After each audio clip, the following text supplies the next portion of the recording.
Cosplayers versus furries. Cosplayers versus furries. Cosplayers versus furries. Okay, I've been a cosplayer for a million years. So, here it is. The cosplayers versus furries video. Ta-da! Being a cosplayer versus being a fursuiter. I have been a fursuiter for about a year now. I have been a cosplayer for about 16 years? 16, 17? I don't know. How long ago was 2004? In my lifetime, I have probably been to over 150 days at conventions. That's like half a year. Half a year of my life I've spent at conventions. That's a long time. Now the majority have been anime conventions. I live in Toronto. I've been to cons in Ohio, Detroit, Michigan. That's the same place. Vancouver, Montreal, other places. Ottawa. I've been to a convention in Ottawa. And I usually have like at least one new cosplay for each con. That's a lot of costumes. Unless the convention is just like a back-to-back-to-back weekend, then I'll rewear stuff. Yeah, my costumes aren't ever that elaborate. The main reason for me cosplaying is to do creative stuff or to make people laugh. You know, the spice of life. So, sit back, relax. I've got a whole agenda that we're gonna go through. I don't know, I just felt like talking about it today. We're gonna go through packing, the feel of the convention, cosplayer versus fursuiter interactions, the programming, and the cost, and then some little things that you don't really think of, but then you think of after the con and you're like, oh yeah, that's a little different. Why am I pretending that I'm like a host on a game show? I don't know, I don't know where this energy came from. I really don't. I'm sorry. I'll tone it down. That's not me. I'm just excited to talk about conventions. I think I'm really excited to talk about conventions. I love conventions. I love them. Love them a lot. Also, I apologize in advance if it looks like I'm reading off a script. I am reading off a script. I wrote a lot. Don't want to miss anything. Sorry. I have a lot to say about conventions. A lot. The first topic is packing. For all of these little blurbs or whatever, I'm just going to go through what I do at anime cons, and then I'm going to go through what I do at furry cons. So, it's easy. It's easy to say pros and cons, either one, you know? Why am I doing a voice? I don't know. Excited! Cosplay at an anime convention. I'm gonna go there for a weekend. I'm gonna bring my suitcase. I'm gonna wear a costume every day, a new costume every day. I have to decide which costume is worn on which day. Sometimes I'm in a group and that group can only do one day, so that's decided by the members of the group together. It's a pain. Fanexpo, I was in a Sonic the Hedgehog cosplay group. It was fun. It's fun. I love cosplaying with a group. The whole group dynamics and stuff I could care less about, but you know, love cosplaying with a group. My suitcase is packed so delicately, and I have a checklist, which I check and I double check because all of these costumes, they just have their little pieces that I have to remember, otherwise I'm upset. So 3 costumes, 3 checklists, plus the party gear. So that's probably 2 outfits that I bring for like the rave, for the dance, for the disco, whatever. I gotta bring some normie clothes to go out to dinner in, and I have to bring something to sleep in, so like a kigurumi or whatever. And then I have to bring all of my costume makeup. So I have to bring everything for my face. I have to do my makeup. I have to put body paint on if I have body paint. Put scars on if I'm wearing a costume with scars. Tattoos, you gotta draw the tattoo on. You gotta paint the tattoo. All the wigs need to be brought very delicately. Some of them need like a wig head that you need to pack with you. I need hairspray. I need scissors just in case I have to fix the wig in the hotel room. Emergency hotel room styling is a thing. I have an emergency like sewing kit as well. My suitcase when I go to a convention, an anime convention, is packed. It's full. On the other hand, furry conventions, I bring 1 fursuit.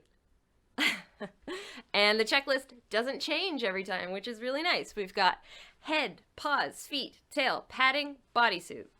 Any accessories if I want the accessories. If I want to look snazzy or whatever, I'll bring like a 90s jacket if I want a partial in it, or like my rave wear. Same thing as anime conventions, I think. It's pretty similar. I'll still bring the kigurumi to lounge in and my normie clothes for dinner, but I will bring Under Armour. That is non-negotiable, and I will also bring fursuit spray so that my fursuit stays nice and clean. The biggest difference at a furry convention is the makeup that I bring is very minimal. Not a lot. I bring like eyeliner, eyeshadow at most, and I don't wear it when I'm out fursuiting. This is how hard it is to get ready for a furry convention, okay? Here I go, I'm getting ready. I'm done. For me at anime conventions, putting on my makeup can take as little as 10 minutes, can take up to an hour. That is an hour out of every anime convention that I've ever gone to, every single day, that I am losing to putting on makeup. Sometimes it's 2 hours because I gotta do the body paint, and that's really stressful. Also, sometimes you gotta do your friend's makeup because you're a good friend, but it still takes hours out of your day. But the hours that you save not doing your makeup at furry conventions, you kind of waste in the fursuit lounge a little bit, because you have to take breaks. You really have to take breaks when you're fursuiting. You can't just go out there for like 5 hours and be like, oh yeah, this is great. No, you need to take breaks. So yeah, it's a give and a take, but at least you're not sweating off your makeup. Your eyelash is falling off and nobody's telling you, and you're just walking around like, yeah, that happened to me. Thanks, friends. Let's do my makeup. When I do YouTube videos, when I do TikToks, I don't even put makeup on my face. Like, I got a zit right there. I got one coming in here. Like, my lips are just like covered in vitamin E right now because it's dry. I'm in freaking Ontario. But yeah, let's do my makeup like I would be going to an anime convention, or like I would be at an anime photo shoot. Ooh, yeah, it's beautiful. I washed my face. I got all the stuff off of it. I gotta dry it. Okay, it's dry. Foundation. Ooh. More foundation. A little bit of highlighter. Okay, so we got the anime eyebrows, we got the eyeliner, lipstick, cool. Let's do the lips. Let's get into something more appropriate. Let's do a quick outfit change. Alright, so this. Well, now that I'm dressed up like this, I might as well continue the video. And sometimes you gotta do your nails for cosplay. You gotta do your nails to match the character. Your nails, you gotta get a manicure done. It's just a lot. One time at a convention, I had my nails done bright pink for a character, and the next day the character didn't have bright pink nails, so I had to remove them at the con. It didn't feel very nice. Just a lot of stuff that you don't really think about that you gotta do at anime conventions versus furry conventions. You put on the head and you walk around and you're like, ah, and then you just take it off. You just take off the head. That's so nice. If I wanted to take off my makeup right now, I'd be like, oh, but I just did it. It's so nice. It looks great, right? I don't want to take it off right now. And every single one of those cosplays needs one of these. Furries don't even know what this is. And they shouldn't. They really shouldn't. Don't iron your fursuit, please. And they all come with their own footwear. Fursuit's got paws. That's it. Moving on. We're going to talk about the feel of the convention, the overall feel. At an anime convention, if you compliment a cosplayer, it's kind of weird if you don't know what they're cosplaying from. You're just like, oh, I love your costume. Oh, thanks. Have you seen it? No, I haven't. I have no idea what it is. Oh, I'm kind of disappointed now because now we can't talk about it. Yeah, you look cool though. That's cool. Thanks. I spent a lot of time on it. That's how conversations go. At furry conventions, it goes a little like this. Wow, your costume is awesome. Thanks so much. That's it. There is no expectation that you need to consume media in order to appreciate someone's cool costume at a furry convention. Sure, some of them might have a TikTok or a YouTube that you can catch yourself up in the lore on, but sometimes, you know, a cute character is just a cute character. Next thing we're going to talk about is the cringe factor. Yeah, so anime cons used to have this, and I loved it so much. As a kid, it was everywhere. Breaking out into little random dances, getting in a conga line, the caramel dancing, girls yelling, "You're so sexy!" to Vash the Stampede cosplayer that's just walking by. What else we got? We got drive-by glompings, yaoi paddles. I just lost the game. Somebody brought a limbo pole to a rave, and we were just limboing. Nobody questioned it. Do that now, though. That's a hazard. I don't know. It was the Wild West, man. And I had a lot of fun there. I'm not saying it's gone forever at anime conventions. No, it's still there in pockets, but nobody really wants to be uploaded to a cringe compilation. And the internet is such a big thing now.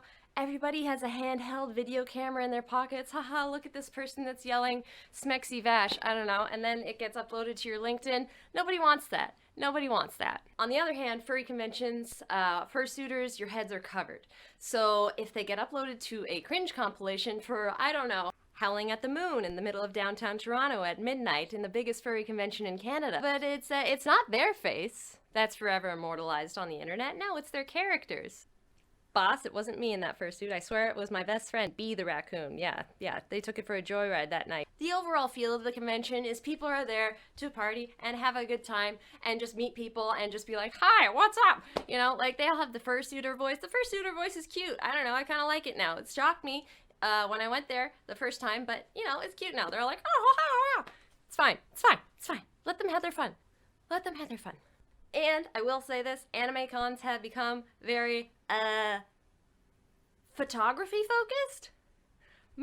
For good or for bad, you know? Furry cons do have this too, but it's a lot more, I need to get my pictures done, and I need to go to this photo shoot. I need to do this right now. Okay. At a furry convention, I have like 5 things that I have to do. I have to eat, I have to go to some panels or whatever. I've never booked a photographer at a furry convention. Maybe I should. Maybe it'll be fun. But at anime conventions, there's a lot more pressure on the documentation of your costume. Does that make more sense? Because you're only wearing it the one time or like 2 times or whatever, you have to get nice pictures done, you have to do the poses. You have to look cute, you know? Oh no, my secret's out. I'm doing this in track pants. It's okay, I can change into the skirt. I can change into it, it's fine.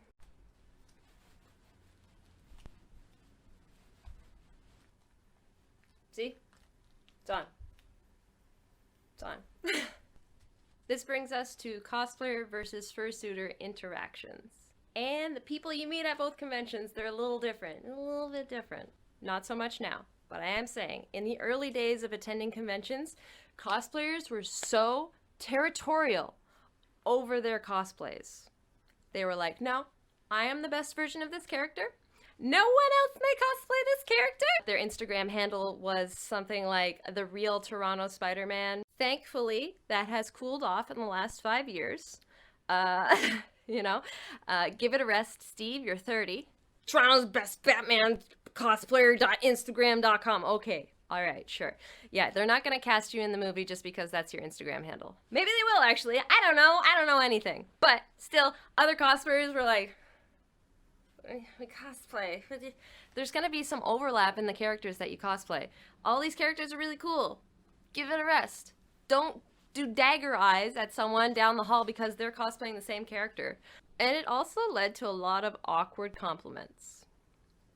Very awkward. Like, I was cosplaying Rarity, and someone was like, oh my god, you're the best Rarity. You're the cutest Rarity. You're the pretty Rarity. And I'm like, what about the other one?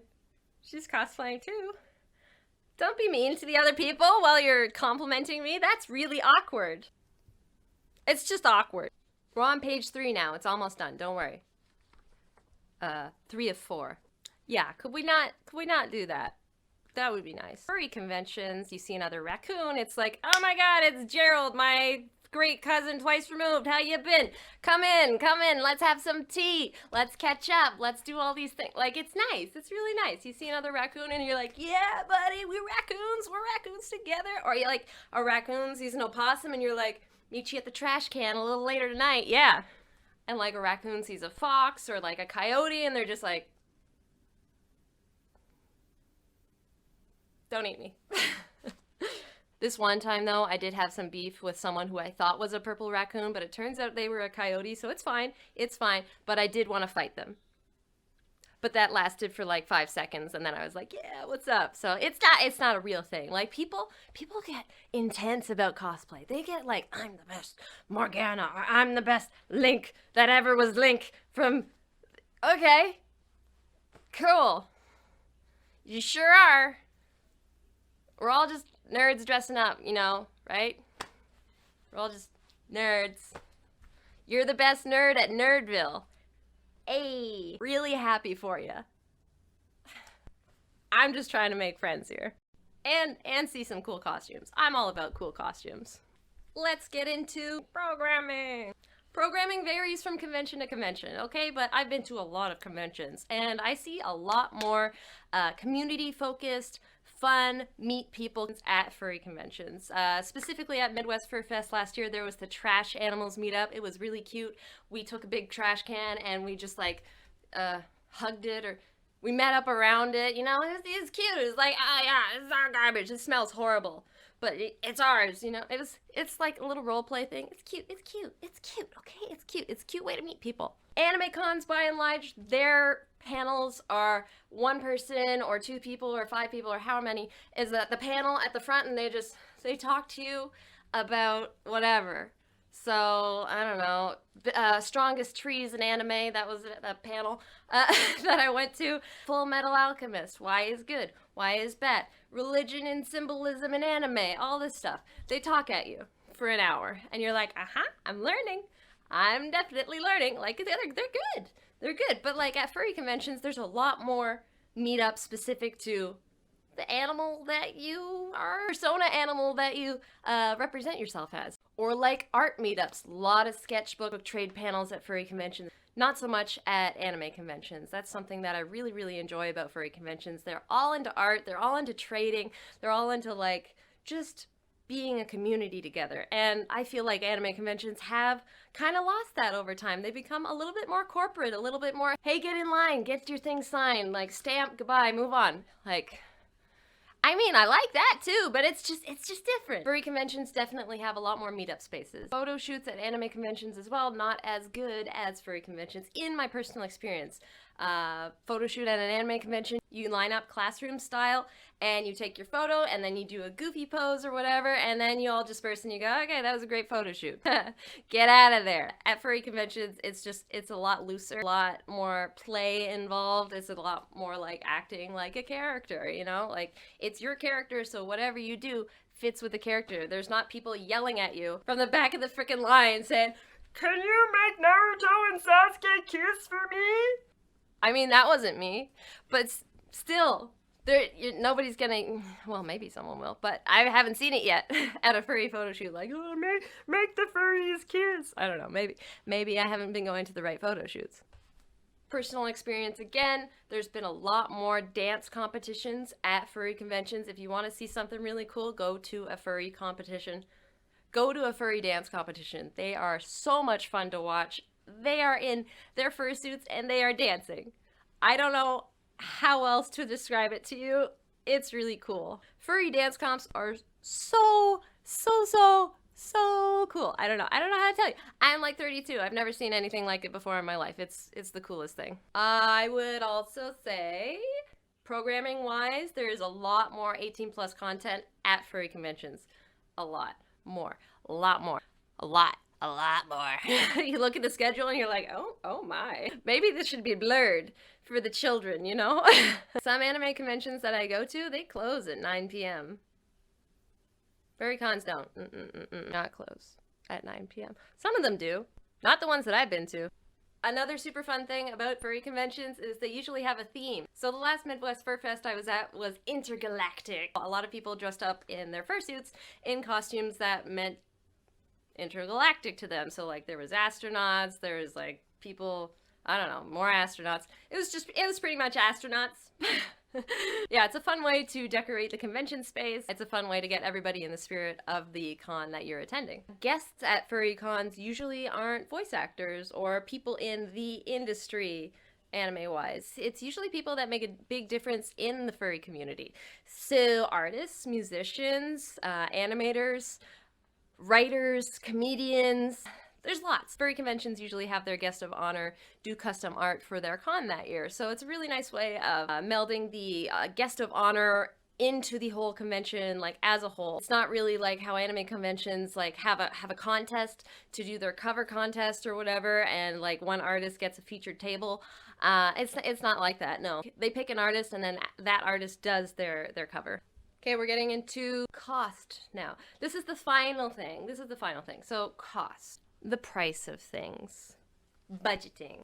Furry cons and anime cons generally have the same price. As far as badges go, I've seen anime cons go a little higher, furry cons go a little lower, but on average you're paying the pretty much the same cost. It's like 60, 70 bucks to go for a full weekend. Fursuits cost more, especially if you are purchasing them and not making them yourself. But the cost of one fursuit, the cost of my fursuit, can last me years. I think like up to 5 years, probably. I'll be wearing Z for probably like 5 years, at least. At least some people are just like, yeah, I'm on my 10th year of this suit. I'm like, whoa, buddy, that's a lot. But still, it can last you years. If you are a cosplayer like me, who makes about half of your costumes, you make maybe 10 costumes a year, you spend maybe $800 on your costumes for the entire year, right? 800 times 5, it's kind of similar. I bet you are not counting for your personal time making the costume in that budget. I bet you're not. And that shit adds up. Even the scrap costumes that I have that I make out of my fabric scrap, those still cost me time to make. It didn't cost me money, it cost me time. I'm gonna have 10 new cosplays a year, cool. But I'm gonna have one fursuit and I'm gonna wear it to every single event. I'm gonna make new accessories, sure, but I've got that one fursuit and I'm gonna wear it. Let's talk about a quick thing, furry artist alleys. Furry artist alleys are sometimes free to sit in. Sometimes they're a drop-in basis, so you can just walk in and sign a thing and then be like, okay, I'm selling for the day. Anime artist alleys, never once in my history of my life have I ever heard of that happening. That's so cool. I think that's so cool. It's so, I don't know, there's no pressure on it. How many artist alley artists out there lose sleep the week leading up because they're like, oh my God, like so stressed about that. That takes all the stress away. You might end up spending more money at a furry convention than you do an anime convention on average. Possibly, because of one thing. At furry conventions, everybody has their own character, and that character only comes alive through artwork. In all my years attending anime conventions or whatever, I've only ever commissioned people to draw me, like on the spot. I have never, ever, ever, ever once commissioned an artist to draw a favorite anime character of mine. It's just never happened. 70 to 80% of the people that I see walking around at furry conventions have these. These are con badges. They display your character and the name of your character. These are so great. You just clip them to yourself and you're walking around, and even if you're not in fursuit, people know, hey, that's Z walking around. A lot of artists do on-the-spot badge commissions at furry conventions. They do pickups at furry conventions. They're just like, oh, hey, who wants a badge? I'll do one. Everybody buys these. Maybe not everybody, but lots of people buy these. If I didn't already know how to draw and I wanted my badge to be my own art so that when I'm walking by, people are like, oh, hey, nice badge. And I'm like, thanks, I made it. I would have definitely commissioned someone to do a badge of Z because it's cute. Like, you have it on you and you're like, hi, this is me. This is my character. Quick note. These badges are different from your con badge. Those are for your entry to the event. These are for identification of who you are. Those change every con that you go to.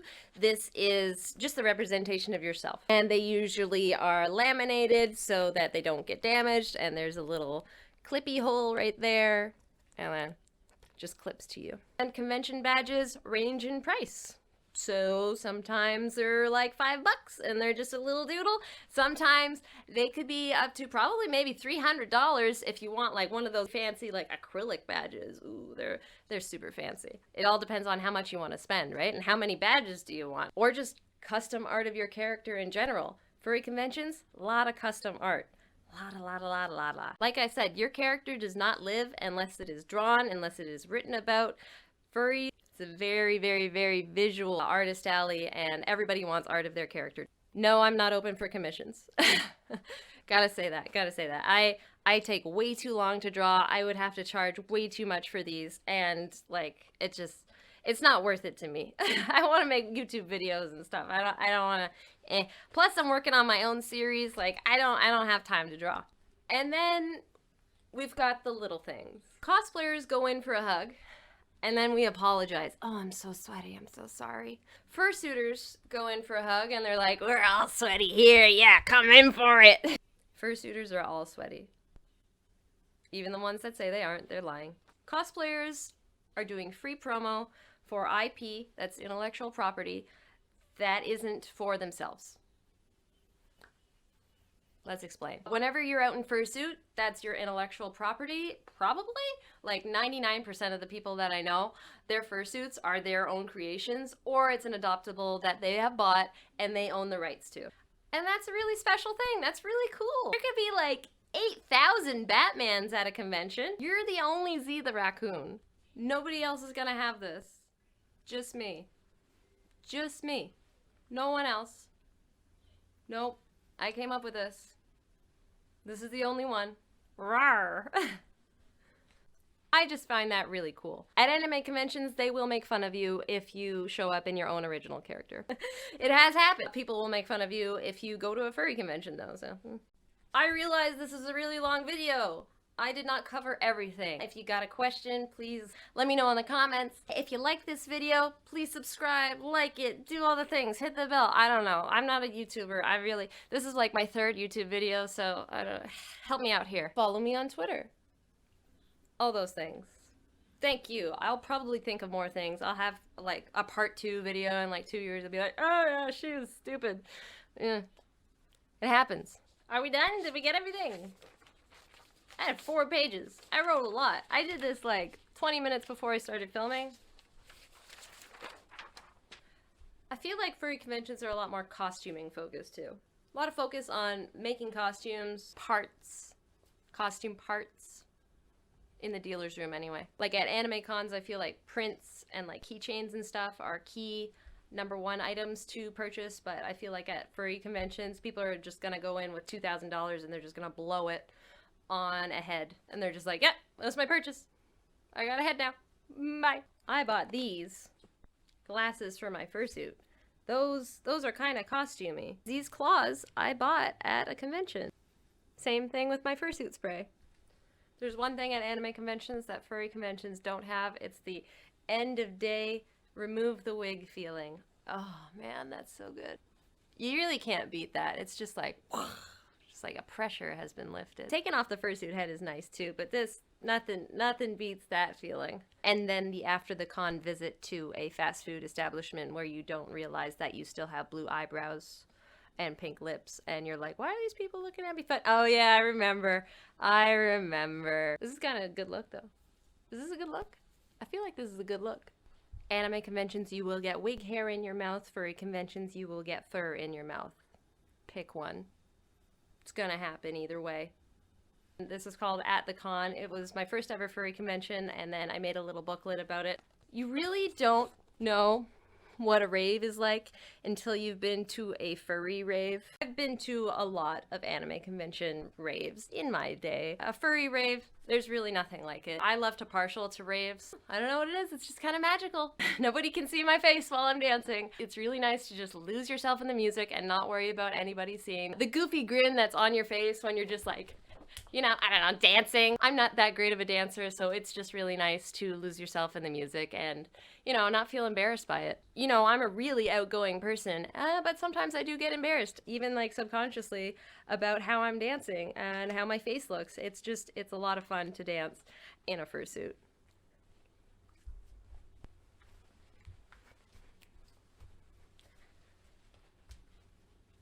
Another cool thing that isn't at anime conventions, but they are at furry cons, are the cooling lounges, the fursuit headless lounges.